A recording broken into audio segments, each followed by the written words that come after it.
Have you ever noticed how sometimes you do things you swore you wouldn't? You open Instagram for just a minute and 20 minutes disappear. You tell yourself you'll sleep early, but it's 2 a.m. and you're still scrolling, half awake, half empty.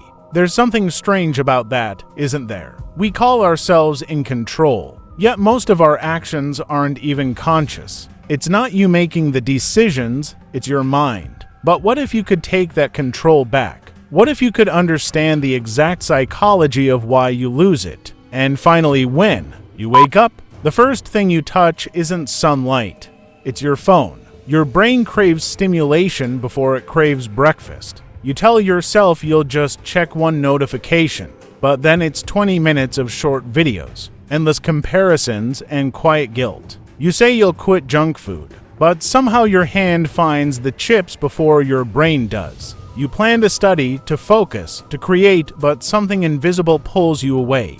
Every time you try to take control, something inside whispers, "Just one more time," and before you know it, you've lost another day to the loop. You're not broken, you're just trapped in the cycle. Here's the truth. Your mind is not designed for peace. It's designed for survival. And in a world full of infinite stimulation, your ancient brain is completely outmatched. Every time you scroll, eat, gamble, or chase validation, your brain releases dopamine, the chemical of anticipation, not satisfaction. The more unpredictable the reward, the stronger the hit. That's why slot machines and social media feel the same. It's called variable reward theory, the same psychology that keeps gamblers spinning, keeps you scrolling for just one more post. And here's what's fascinating. Your prefrontal cortex, the part responsible for rational control, is constantly fighting your limbic system, the emotional core of the brain. You think you're making choices, but in reality, your emotions make them seconds before your logic catches up. Neuroscientists call it post-rationalization. You don't decide first and then act, you act first, then explain why you did it. Your mind is the puppeteer. You're just the voice that pretends to be in charge.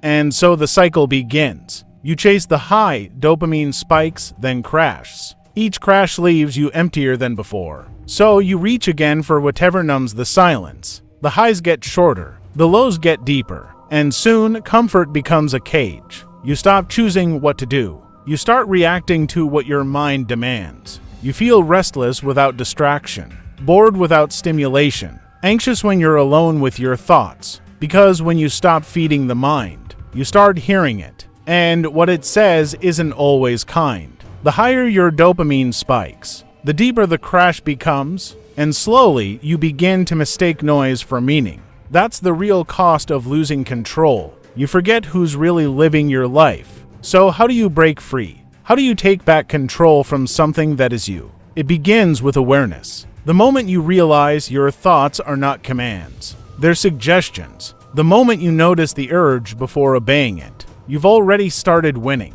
Freedom doesn't start when your mind is silent. It starts when you can hear it and still choose. And this is where everything changes. Step 1. Interrupt the loop. When you feel the urge to scroll, to check, to escape, pause, take one deep breath. That breath is a wedge between impulse and action. It's small, but it's everything. Step 2. Replace fast dopamine with slow dopamine. Fast dopamine is scrolling, sugar, validation. Slow dopamine is movement, mastery, progress. When I started going to the gym, it wasn't about muscles, it was about rewiring reward. Pain became progress. Consistency became control. Step 3. Build friction. If your temptations are one tap away, make them 2. Move the apps. Turn off notifications. Your environment designs your behavior more than your willpower ever will. Step 4. Listen to discomfort. The urge to escape is a signal, not an enemy. Ask your mind what it's running from. Boredom, anxiety, loneliness. When you name it, it loses power. Step 5.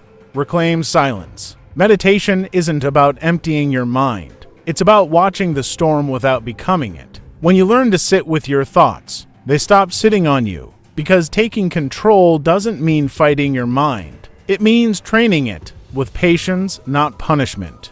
Here's the deeper truth. Your mind isn't your enemy. It's a scared child doing what it thinks will keep you safe. It's learned that distraction equals comfort. So you don't need to silence it, you need to teach it peace. The goal isn't to dominate your mind, it's to understand it so deeply. It starts trusting you again. You're not at war with your thoughts, you're meant to lead them. So next time you catch yourself lost in the scroll, or chasing something that leaves you emptier, remember, this isn't weakness, it's wiring, and wiring can be changed. You may not be in control right now, but awareness is the first spark of freedom. And once you see who's really pulling the strings, you can choose to cut them one by one. Because in the end, you're not in control, your mind is. But now, you know who's really in charge.